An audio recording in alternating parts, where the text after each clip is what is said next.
El fin de los tiempos, el día del juicio. Tu alma irá al cielo o al infierno. ¿Has pensado alguna vez en ese momento definitivo cuando tu alma comparezca ante el trono del juicio final? Esta no es una pregunta más, es la pregunta que determinará tu destino eterno. En este preciso instante, mientras lees estas palabras, el reloj profético continúa su marcha inexorable hacia ese día en que todos los secretos serán revelados, todas las obras serán juzgadas, y cada alma recibirá su sentencia eterna. Las Sagradas Escrituras nos advierten claramente, y de la manera que está establecido para los hombres que mueran una sola vez, y después de esto el juicio. Hebreos 9:27. No existe segunda oportunidad, no hay vuelta atrás.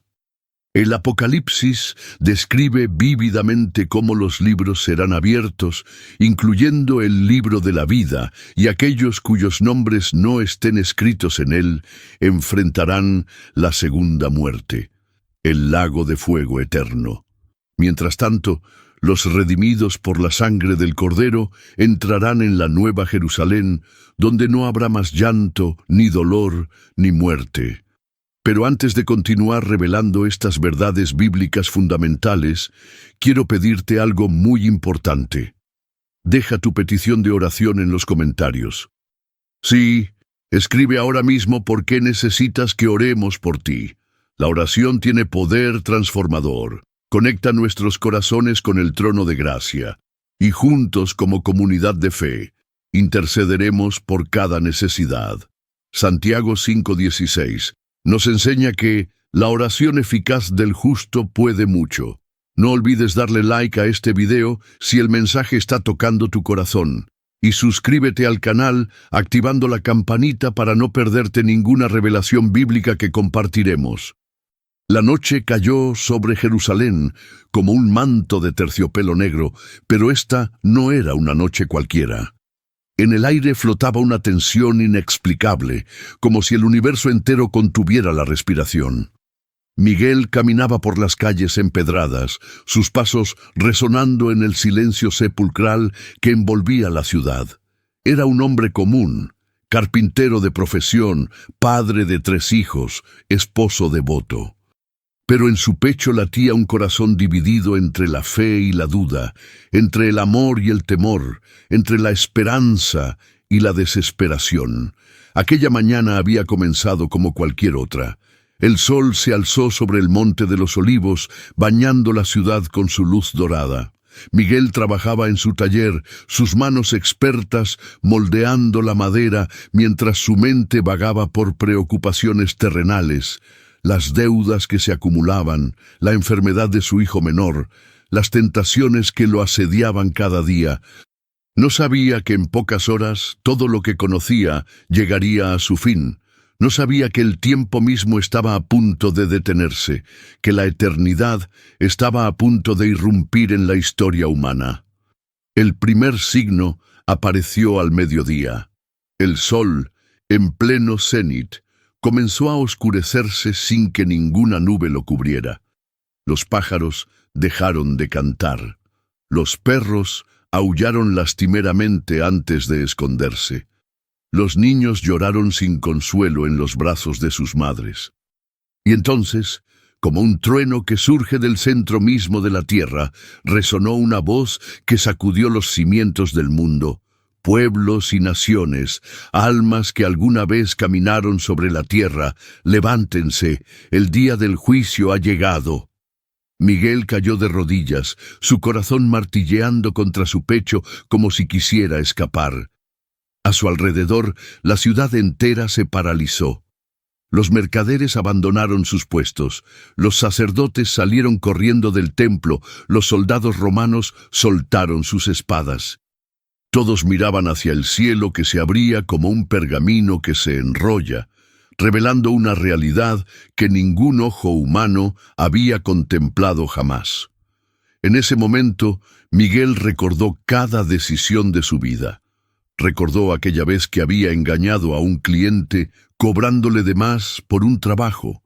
Recordó las noches que había pasado en la taberna mientras su esposa lo esperaba en casa. Recordó las veces que había pasado de largo ante los mendigos en la puerta del templo, apretando las monedas en su bolsillo. Pero también recordó los momentos de bondad, cuando compartió su último pan con una viuda hambrienta, cuando perdonó a su hermano que lo había traicionado, cuando oró con lágrimas por la salvación de su familia. El cielo se transformó en un tribunal celestial. Tronos emergieron de las nubes, y sobre ellos, seres de luz indescriptible.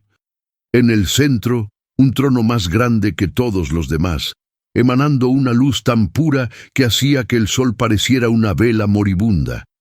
Y allí, sentado en majestad infinita, estaba aquel ante quien toda rodilla debe doblarse. Los libros fueron abiertos, libros que contenían cada pensamiento, cada palabra, cada acción de cada ser humano que había pisado la tierra. Miguel vio su vida desplegarse ante él como un tapiz. Cada hilo representaba una decisión, cada color una emoción, cada nudo un pecado, cada bordado dorado un acto de amor. No había nada oculto. Las intenciones secretas de su corazón brillaban como estrellas en la noche. Las palabras susurradas en la oscuridad resonaban como campanas. Los pensamientos que creyó privados se proyectaban como sombras gigantes sobre las nubes. A su lado, vio a su vecino Samuel, el usurero que había arruinado a tantas familias con sus préstamos abusivos. Samuel temblaba, su rostro pálido como la ceniza, mientras veía cómo cada lágrima que había causado caía sobre él como gotas de fuego. Vio cómo las viudas a las que había despojado de sus casas testificaban en su contra sin pronunciar palabra, solo con su presencia silenciosa y acusadora. Pero también vio a María, la prostituta del barrio bajo, aquella a quien todos despreciaban y evitaban. Ella resplandecía con una luz suave, porque aunque había pecado mucho, había amado más. Cada acto de bondad que había realizado en secreto, cada moneda compartida con alguien más necesitado, cada lágrima derramada en arrepentimiento sincero, brillaba como perlas en una corona invisible sobre su cabeza. El juicio no era como Miguel lo había imaginado. No había abogados defendiendo casos, no había argumentos ni excusas. La verdad simplemente era desnuda y pura, imposible de negar o distorsionar. Cada alma conocía su veredicto antes de que fuera pronunciado, porque la justicia divina resonaba en lo más profundo de su ser, en esa parte del alma que siempre había sabido la diferencia entre el bien y el mal. Miguel observó cómo las almas comenzaban a separarse, como el trigo de la cizaña. Algunos caminaban hacia la luz con pasos seguros, sus rostros radiantes de paz y alegría indescriptible. Otros retrocedían hacia las sombras, incapaces de soportar la pureza de la luz divina, prefiriendo la oscuridad que habían elegido en vida. Entre la multitud, Miguel reconoció rostros familiares. Vio a su madre, fallecida hacía 10 años, extendiendo sus brazos hacia él con una sonrisa que iluminaba todo su ser. Vio a su primer maestro, el rabino Josué, quien le había enseñado las escrituras cuando era niño. Vio a compañeros de infancia, algunos brillando con luz propia, otros envueltos en sombras de remordimiento eterno. El tiempo parecía haberse detenido y acelerado simultáneamente. Miguel no sabía si habían pasado segundos o siglos desde que el cielo se abrió. A su alrededor, millones de almas esperaban su turno, cada una viviendo su propio drama eterno. Vio a reyes poderosos temblando como niños asustados y a mendigos humildes coronados con gloria celestial. La jerarquía terrenal se había invertido completamente. Los primeros eran últimos y los últimos primeros. Una mujer se acercó a Miguel. Era joven. No tendría más de 20 años cuando murió. Su rostro le resultaba vagamente familiar, pero no podía ubicarla. Ella lo miró con ojos llenos de gratitud y le dijo: «No me recuerdas, pero yo nunca te olvidé. Hace 15 años, cuando era una niña huérfana, me diste trabajo en tu taller. Me enseñaste el oficio, me trataste como a una hija cuando nadie más me quería. Morí en el parto de mi primer hijo, pero antes de partir, le enseñé a él las mismas lecciones de bondad que tú me enseñaste a mí». Miguel sintió que su corazón se quebraba y se reconstruía al mismo tiempo. Había olvidado completamente a aquella niña, pero ese acto de bondad, que para él había sido insignificante, había cambiado el curso de una vida, y quizás de muchas más. Mientras procesaba este encuentro, una figura sombría se materializó ante él. Era un hombre que Miguel había conocido bien en vida: Judas. No el Iscariote, sino Judas el mercader, quien había sido su socio comercial durante años. «Me traicionaste», susurró Judas con voz cargada de amargura eterna. «Sabías que mi familia pasaba hambre y aún así me robaste los clientes, difundiste mentiras sobre mi trabajo. Mi esposa murió de pena, mis hijos se dispersaron, todo por tu codicia». Miguel quiso defenderse, explicar sus razones, pero las palabras murieron en su garganta. Ante la verdad absoluta, no había justificación posible. El tribunal celestial continuaba su obra. Miguel vio cómo un alma corrompida, alguien que en vida había sido un tirano despiadado, era confrontado con cada una de sus víctimas. No había violencia, no había gritos de venganza.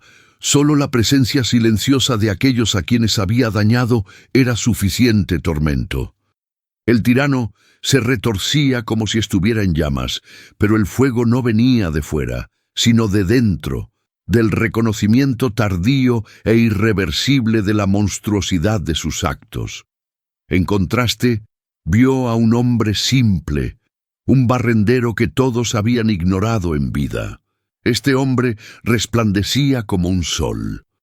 Cada calle que había limpiado con amor, cada sonrisa que había regalado a los transeúntes apurados, cada oración silenciosa que había elevado por aquellos que lo despreciaban, se había convertido en joyas en su corona celestial.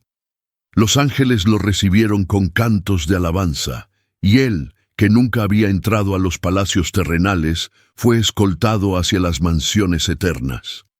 Miguel comenzó a comprender que el juicio no era un evento arbitrario impuesto desde fuera, sino la revelación final de lo que cada alma había elegido ser.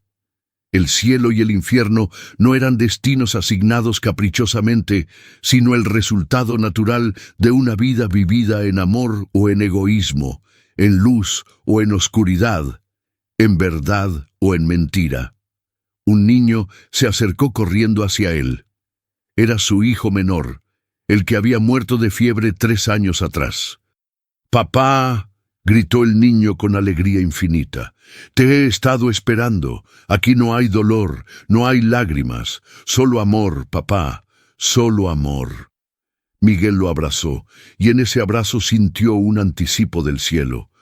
La reunión con los seres amados, la ausencia total de sufrimiento, la plenitud del amor divino.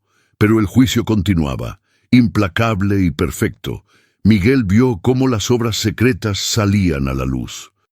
El sacerdote que todos consideraban santo fue expuesto en su hipocresía, mientras que la mujer considerada pecadora fue revelada en su santidad oculta.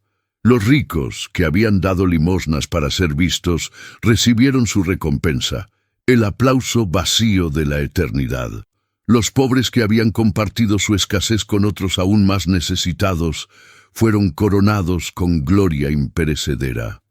Querido amigo que me escuchas, sé que tu corazón late fuerte mientras imaginas este momento.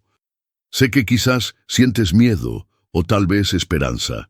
Quiero pedirte algo especial. No seas solo un espectador de esta historia. Únete a nuestra familia aquí en el canal. Suscríbete no por obligación, sino porque juntos estamos descubriendo verdades que transforman vidas. Y en los comentarios cuéntame, si este fuera tu último día, ¿qué cambiarías en tu vida? Tu testimonio puede ser la luz que alguien necesita hoy. No somos solo un canal, somos una comunidad de almas buscando la verdad eterna. La transformación del mundo físico había comenzado. Las montañas se derretían como cera, los océanos se evaporaban como rocío matutino, las estrellas caían del cielo como higos maduros sacudidos por un viento fuerte. Todo lo material, todo lo temporal, se desvanecía ante la presencia de lo eterno. Miguel se dio cuenta de que su propio cuerpo había cambiado. Ya no sentía el peso de la carne, las limitaciones del espacio y el tiempo. Era pura conciencia, pura alma, enfrentando su destino final. En medio de esta transformación cósmica, comenzaron a aparecer escenas de la vida terrenal, proyectadas en el aire como hologramas vivientes. Miguel vio el momento exacto en que había nacido, el primer llanto, el primer respiro. Vio a su madre sosteniéndolo con amor infinito, a su padre llorando de alegría. Cada momento de su existencia se desplegaba simultáneamente, su primer paso, su primera palabra, su primera oración. Pero también vio los momentos oscuros con claridad devastadora. Aquella tarde cuando tenía 7 años y robó una moneda del bolso de su madre para comprar dulces. Había olvidado completamente ese incidente, pero ahora veía cómo esa pequeña transgresión había plantado una semilla de deshonestidad que había germinado a lo largo de los años. Vio cómo su madre había llorado, no por la moneda perdida, sino por la mentira de su hijo cuando lo confrontó. Las escenas continuaban, imparables, su adolescencia turbulenta, llena de rebeldía y búsqueda. El día que conoció a Raquel, su esposa, y cómo su corazón había saltado al verla por primera vez junto al pozo. Su boda, llena de promesas que a veces cumplió y a veces traicionó. El nacimiento de cada uno de sus hijos, momentos de gracia pura en los que había tocado el cielo con las manos. Pero lo que más lo impactó no fueron los grandes momentos, sino los pequeños. Una tarde cualquiera, cuando había ignorado a un anciano que pedía ayuda para cargar agua. Una mañana, cuando había gritado a su esposa por un desayuno quemado. Una noche, cuando había preferido dormir en lugar de consolar a su hijo que tenía pesadillas. Estos momentos aparentemente insignificantes ahora brillaban con importancia eterna. Cada oportunidad perdida de amar era una herida en el tejido del universo. De pronto, Miguel se encontró frente a frente con alguien que no esperaba ver, él mismo. Pero no era exactamente él. Era la versión de sí mismo que podría haber sido si hubiera tomado todas las decisiones correctas, si hubiera amado completamente, si hubiera vivido en perfecta obediencia a la voluntad divina. Este otro Miguel resplandecía con una belleza indescriptible, y la diferencia entre lo que era y lo que podría haber sido le causó un dolor más agudo que cualquier fuego. Alrededor de Miguel, el drama continuaba con millones de almas.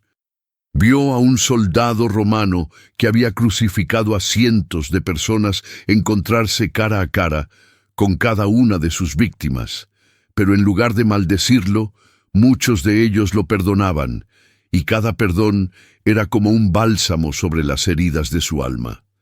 Sin embargo, aquellos a quienes había matado con crueldad innecesaria, con sadismo, lo miraban con ojos que reflejaban el horror eterno de sus actos. Una mujer rica que había vivido en opulencia mientras ignoraba la miseria a su alrededor, ahora veía cómo cada lujo que había disfrutado se transformaba en cadenas que la ataban. Cada vestido costoso era un peso, cada joya una quemadura, cada banquete un hambre insaciable. No era un castigo impuesto, sino la consecuencia natural de haber amado las cosas más que a las personas, de haber adorado el oro en lugar de a Dios. En contraste, un leproso que había vivido en las afueras de la ciudad, rechazado por todos, brillaba como una estrella. Cada día de sufrimiento aceptado con paciencia, cada bendición pronunciada sobre aquellos que lo maldecían, cada acto de gratitud en medio de la miseria, se había convertido en gloria. Los ángeles lo recibieron con honores que ningún emperador terrenal había recibido jamás. Miguel comenzó a entender que el sufrimiento terrenal, cuando era aceptado con fe y amor, se transformaba en gloria eterna, mientras que el placer egoísta, la comodidad conseguida a costa del prójimo, se convertía en tormento sin fin. Era una economía divina que invertía todos los valores terrenales. Un grupo de niños apareció ante el tribunal. Eran los inocentes, aquellos que habían muerto antes de alcanzar la edad de la razón.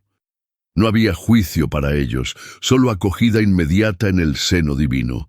Sus almas puras volaban como palomas hacia la luz, y su alegría era tan contagiosa que incluso las almas condenadas sentían un momento de alivio al verlos pasar.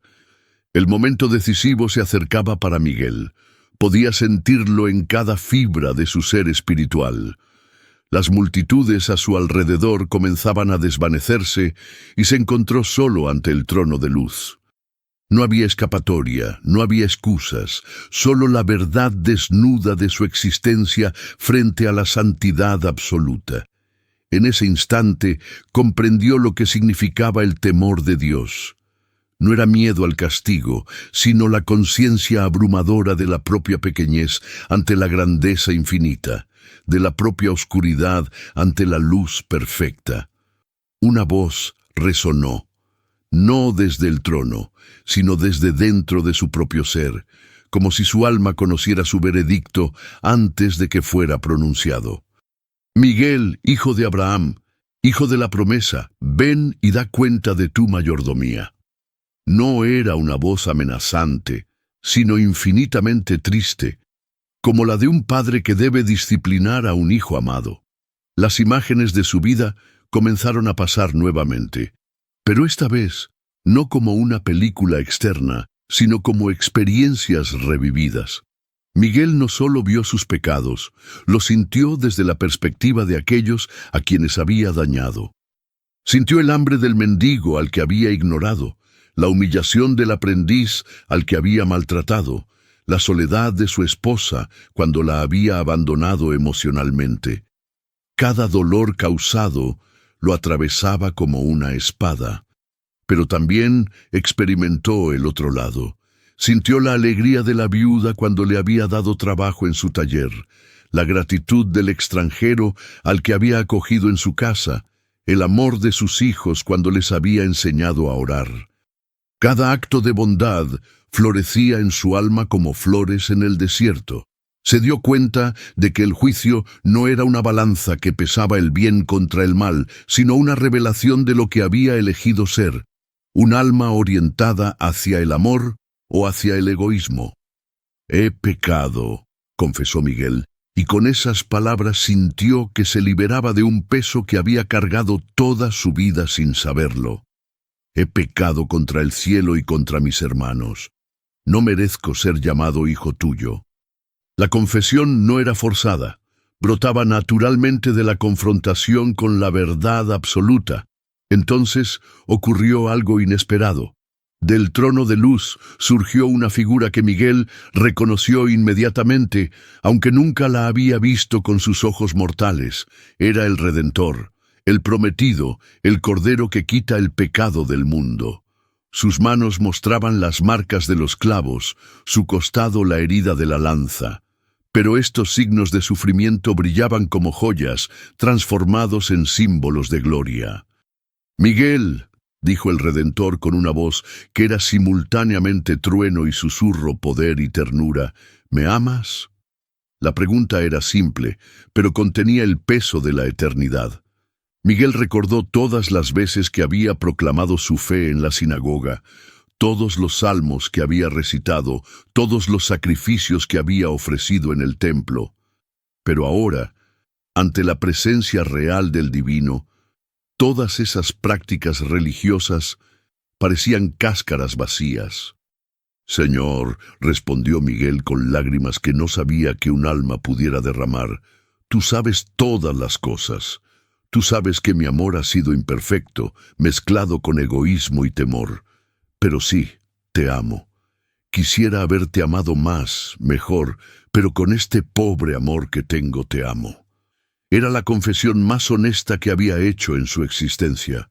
El Redentor sonrió, y esa sonrisa iluminó todo el universo. Tu amor, aunque imperfecto, es real. Y donde hay amor real, hay esperanza de redención. Extendió su mano marcada hacia Miguel. «Ven, siervo cansado y cargado, encontrarás descanso». Pero antes de que Miguel pudiera tomar esa mano salvadora, apareció otra figura. Era el acusador, el que había tentado a la humanidad desde el principio. No era la criatura horrible que Miguel había imaginado, sino un ser de terrible belleza, corrompida por el orgullo. «Un momento», dijo el acusador con voz melosa. «Este hombre me pertenece. Mira sus obras. Ha mentido, ha robado, ha codiciado, ha quebrantado cada mandamiento. La justicia exige su condenación.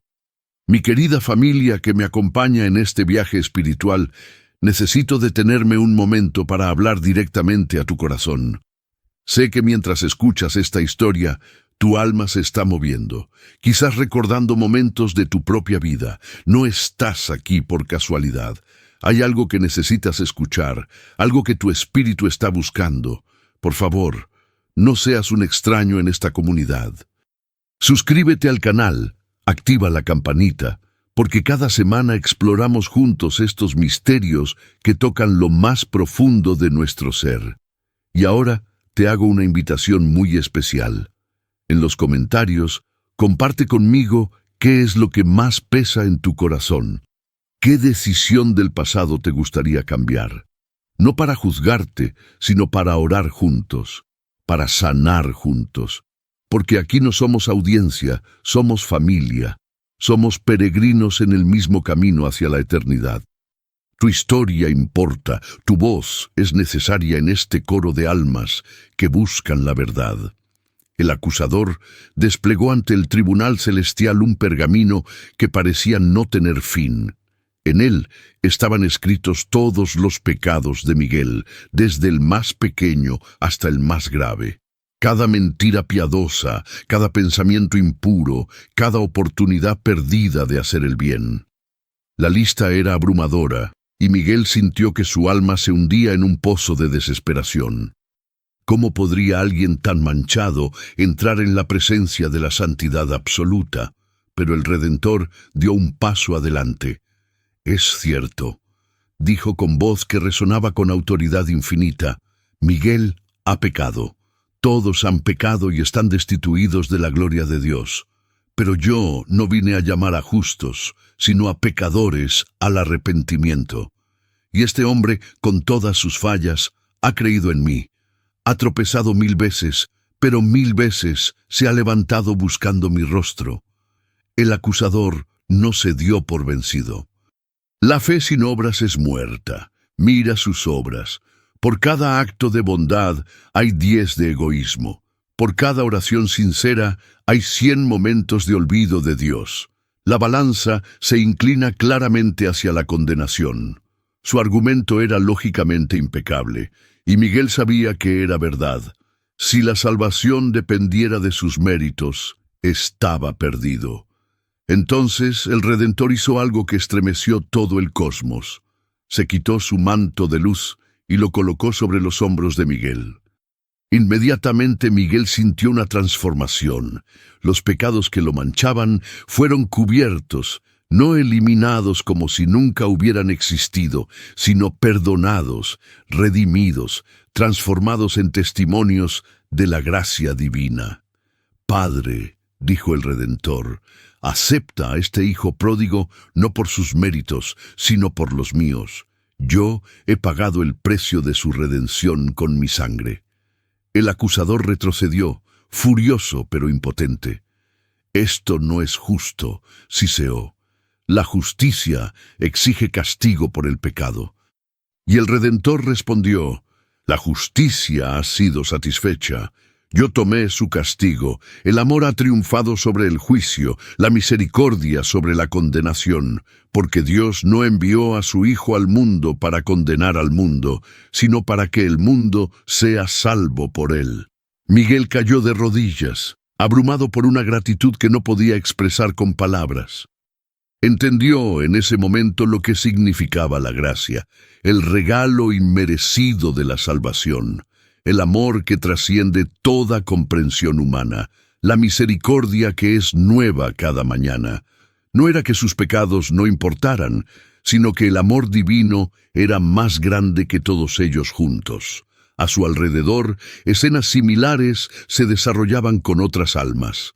Algunos rechazaban la gracia ofrecida, prefiriendo aferrarse a su orgullo, insistiendo en que no necesitaban perdón, que sus obras eran suficientes. Estos se alejaban de la luz por su propia voluntad, eligiendo la oscuridad exterior, donde hay llanto y crujir de dientes. No eran enviados allí, iban por su propia elección, porque la luz del amor divino les resultaba insoportable en su estado de orgullo impenitente. Otros, como Miguel, aceptaban con lágrimas de alegría el regalo de la salvación. No importaba si habían sido santos o pecadores notorios en vida, lo único que importaba era su respuesta a la oferta de gracia. Vi a un asesino arrepentido ser recibido en el paraíso, mientras un fariseo orgulloso de su propia justicia se alejaba hacia las tinieblas. Un anciano se acercó a Miguel. Era Abraham, el padre de la fe. «Bienvenido, hijo mío», dijo con una sonrisa que contenía milenios de sabiduría. «Has aprendido la lección más importante, que la salvación no es por obras, para que nadie se gloríe, sino por gracia, mediante la fe. Ahora ven, hay mucho que ver en la casa del Padre». Miguel fue conducido hacia lo que solo podía describir como una ciudad de luz. Pero no era una ciudad en el sentido terrenal, era la comunión perfecta de todas las almas redimidas, la nueva Jerusalén donde no hay necesidad de sol ni luna, porque la gloria de Dios la ilumina. Las calles no eran de oro en el sentido material, sino que todo brillaba con el resplandor del amor divino. Allí encontró a todos los que habían partido antes que él en la fe. Su madre lo abrazó con un amor purificado de toda ansiedad terrenal. Su hijo pequeño, que había muerto tan joven, ahora resplandecía con la sabiduría de los ángeles. Antiguos enemigos se reconciliaban con abrazos eternos. No había rencor, no había memoria del dolor, solo el gozo perfecto de la comunión restaurada. Mientras Miguel exploraba las maravillas del paraíso, no podía dejar de pensar en aquellos que habían tomado el otro camino. Desde donde estaba, podía percibir como un eco lejano el destino de las almas condenadas. No era un espectáculo sádico de sufrimiento, sino una realidad trágica que causaba una tristeza infinita incluso en medio del gozo celestial. El infierno no era un lugar de torturas imaginativas diseñadas por un Dios vengativo, sino el estado natural de un alma que ha rechazado definitivamente el amor, la verdad y la bondad. Vio a su antiguo socio Judas, aquel que lo había acusado de traición. Judas había rechazado el perdón ofrecido, aferrándose a su amargura como si fuera un tesoro. Ahora esa amargura era todo lo que tenía, consumiéndolo eternamente desde dentro. No había demonios atormentándolo con tridentes. El tormento venía de su propia alma corrompida por el odio que había elegido cultivar. El fuego del infierno no era literal, era la quemazón eterna del remordimiento sin posibilidad de redención, del amor rechazado que ahora ardía como ácido en el alma. Samuel, el usurero, estaba encerrado en una prisión de su propia codicia. Todo el oro que había acumulado en vida ahora lo rodeaba, pero se había convertido en cadenas que lo aprisionaban. Cada moneda era un peso insoportable. Cada riqueza, mala vida, un grillete eterno. Gritaba pidiendo que alguien lo liberara, pero era él mismo quien se aferraba a sus cadenas, incapaz de soltar aquello que había amado más que a Dios y al prójimo. Lo más terrible del infierno no era el castigo externo, sino la ausencia total de amor, esperanza y comunión. Las almas condenadas estaban juntas pero eternamente solas, cada una encerrada en su propio egoísmo, incapaces de dar o recibir amor. Se odiaban mutuamente y se odiaban a sí mismas, pero sobre todo odiaban la bondad que habían rechazado. La luz del paraíso les llegaba como una invitación constante, pero ellas mismas cerraban los ojos, prefiriendo la oscuridad familiar a la luz transformadora. Miguel preguntó a uno de los ángeles que lo acompañaban: ¿no hay esperanza para ellos? ¿No puede el amor infinito de Dios alcanzarlos incluso allí? El ángel respondió con tristeza infinita: el amor de Dios los alcanza incluso en el abismo, pero ellos lo rechazan continuamente. El infierno existe porque Dios respeta la libertad humana hasta las últimas consecuencias. Forzar a alguien a amar sería contradecir la naturaleza misma del amor. Estas almas han elegido ser su propio Dios, y Dios respeta esa elección por toda la eternidad. De vuelta en el paraíso, Miguel comenzó a comprender las dimensiones infinitas de su nuevo hogar. No era un lugar de inactividad eterna, flotando en nubes y tocando arpas, como había imaginado ingenuamente. Era un lugar de creatividad infinita, de exploración sin fin, de crecimiento continuo en el conocimiento y amor de Dios. Cada alma tenía una misión única, un propósito eterno que cumplir en la economía divina. Algunos se dedicaban a la adoración pura, no por obligación, sino por el gozo indescriptible de estar en la presencia divina. Sus cantos no eran repeticiones monótonas, sino sinfonías siempre nuevas que expresaban aspectos infinitos de la gloria de Dios. Otros servían como mensajeros entre el cielo y la tierra, ángeles guardianes que guiaban a las almas que aún peregrinaban en el mundo material. Había maestros que instruían a las almas recién llegadas en los misterios del reino, sanadores que ayudaban a purificar los últimos vestigios de dolor terrenal, artistas que creaban bellezas que ningún ojo mortal podría contemplar sin morir de éxtasis. Miguel descubrió que él mismo tenía un don particular. Podía ver las conexiones entre todas las cosas, como cada acto de amor en la tierra resonaba en el cielo, como cada oración elevada era recogida y transformada en bendición. Se convirtió en uno de los intercesores, aquellos que presentan las peticiones de los vivos ante el trono de la gracia. Cada vez que alguien en la tierra clamaba por ayuda, Miguel y otros como él llevaban esa súplica ante Dios, no porque Dios no la conociera, sino porque en la economía divina, la participación de las criaturas en la obra de la redención era parte del plan de amor. Un día, si es que se puede hablar de días en la eternidad, Miguel fue llamado a presenciar algo extraordinario. Un alma estaba llegando al juicio, un alma que Miguel había conocido en vida.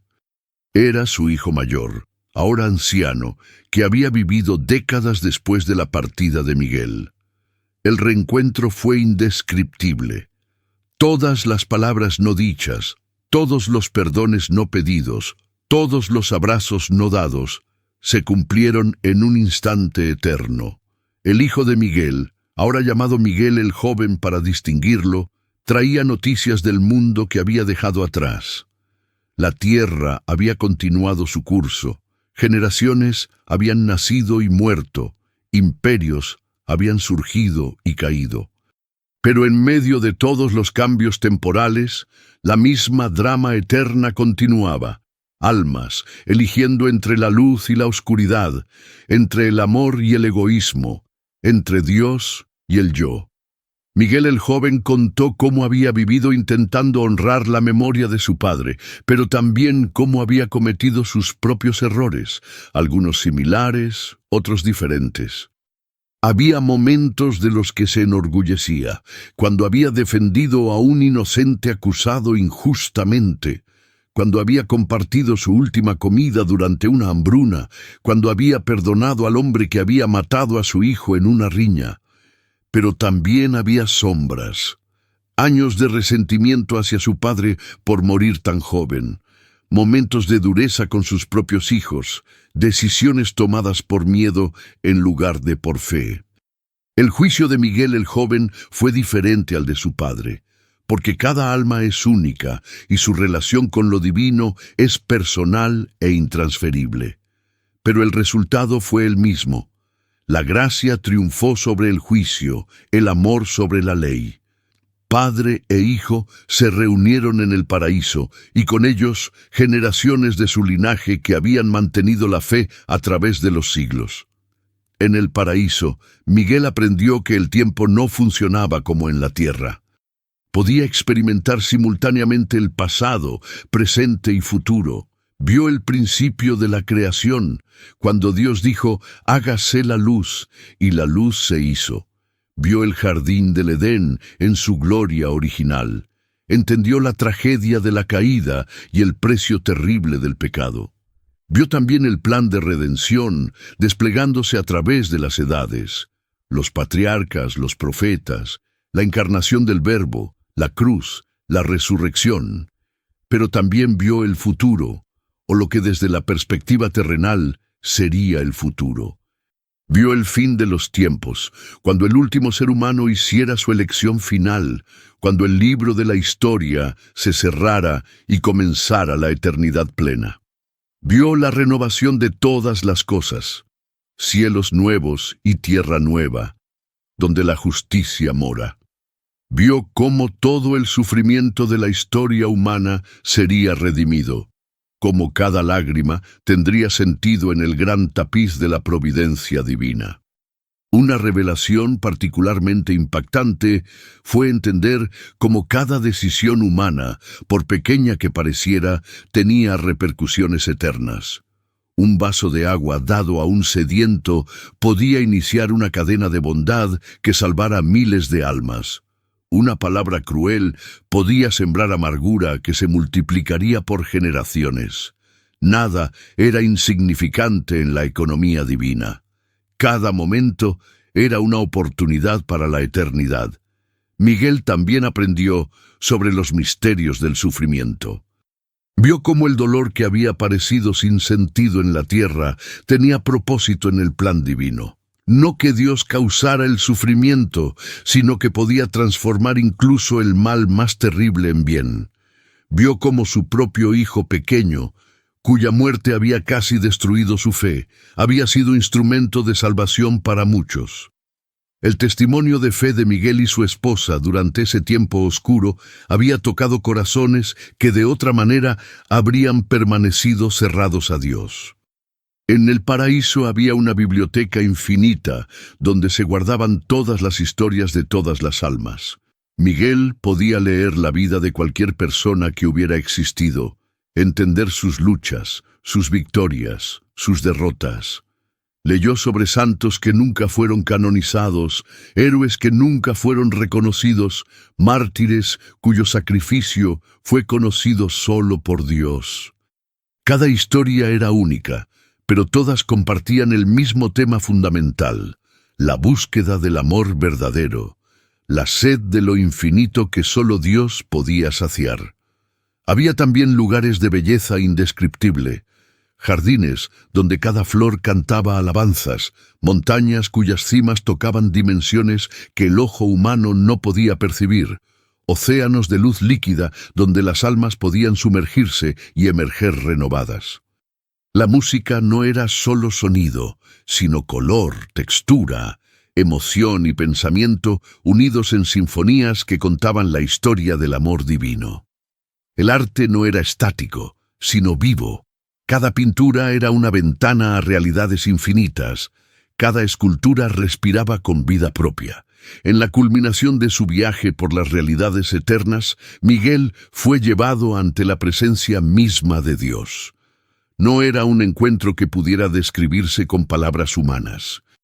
No había forma porque Dios trasciende toda forma, pero había presencia más real que cualquier cosa que hubiera experimentado. No había voz, porque Dios trasciende todo sonido, pero había comunicación más clara que cualquier palabra. Era ser conocido completamente y amar perfectamente, ser amado infinitamente y conocer parcialmente, pero con la promesa de conocer más y más por toda la eternidad. En esa presencia, Miguel entendió el propósito final de toda la creación. Todo había sido por amor. El universo entero, con sus billones de galaxias, había sido creado para que criaturas conscientes pudieran elegir libremente amar y ser amadas. Cada átomo, cada estrella, cada brizna de hierba era una palabra en el poema infinito del amor divino. Y los seres humanos, hechos a imagen y semejanza de Dios, eran los destinatarios especiales de ese amor, llamados a participar en la vida divina misma. Miguel vio cómo su pequeña vida, que había parecido tan insignificante en el gran esquema del cosmos, era infinitamente valiosa para Dios. Cada momento de su existencia había sido observado con amor infinito. Cada decisión había importado. Cada lágrima había sido contada. No era uno entre billones, era único e irrepetible, amado con un amor personal que abarcaba todo su ser. También entendió el misterio de la libertad humana. Dios había tomado el riesgo supremo de crear seres verdaderamente libres, capaces de rechazar su amor. Era el precio necesario para que el amor fuera real. Un amor forzado no sería amor. Y aunque ese riesgo había resultado en sufrimiento incalculable, también había hecho posible la gloria incalculable del amor libremente dado y recibido. La visión se expandió para mostrarle el destino final del cosmos. Vio cómo al final de los tiempos, cuando el último acto libre fuera realizado y la última decisión tomada, habría una renovación de todas las cosas. El universo material no sería destruido, sino transformado, glorificado, hecho partícipe de la gloria divina. La materia y el espíritu, que habían parecido separados, se unirían en una armonía perfecta. Los redimidos no serían almas desencarnadas flotando en el vacío, sino seres completos, con cuerpos glorificados, viviendo en un cosmos renovado donde cada partícula brillaría con la gloria de Dios. Vio la nueva Jerusalén descendiendo, no como una ciudad literal, sino como la perfecta comunión entre Dios y su creación. No habría templo porque Dios mismo sería el templo. No habría sol ni luna porque la gloria divina iluminaría todo. El árbol de la vida, negado a la humanidad después de la caída, daría su fruto libremente, y sus hojas serían para la sanidad de las naciones. El río de la vida fluiría desde el trono de Dios, y todo el que tuviera sed podría beber gratuitamente. Miguel entendió que el paraíso donde ahora estaba era solo un anticipo de esa gloria final. Cuando llegara la consumación de todas las cosas, habría una plenitud que ahora solo podía vislumbrar. La resurrección de los muertos no era una doctrina abstracta, sino una promesa concreta de restauración completa. Todo lo bueno que había sido perdido sería restaurado, todo lo malo sería sanado, toda lágrima sería enjugada no por olvido, sino por comprensión perfecta del propósito divino. En sus exploraciones finales del reino celestial, Miguel descubrió que podía influir todavía en el mundo material a través de la oración y la intercesión. Las oraciones de los santos no eran ruegos a un Dios reacio, sino participación en la obra divina de salvación. Cuando alguien en la tierra pedía ayuda, las almas en el cielo unían sus voces a esa petición, creando una sinfonía de intercesión que movía el corazón de Dios, no porque necesitara ser convencido, sino porque había elegido actuar a través de la cooperación de sus criaturas. Miguel vio a su esposa Raquel, todavía viva en la tierra, ahora anciana y cerca de su propia partida. Pudo ver cómo sus oraciones por ella la sostenían, cómo su amor continuaba alcanzándola a través del velo entre los mundos. Vio a sus nietos y bisnietos, algunos siguiendo el camino de la fe, otros perdiéndose en los laberintos del mundo. Por todos ellos intercedía, no violando su libertad, sino ofreciendo gracias que ellos podían aceptar o rechazar. El gran misterio final que Miguel contempló fue el de la comunión de los santos. Todos los salvados, desde el principio hasta el fin de los tiempos, formaban un solo cuerpo místico, unidos en amor perfecto. No había envidia ni competencia, porque el gozo de uno era el gozo de todos. La gloria de los grandes santos no disminuía la de los más pequeños, sino que la aumentaba.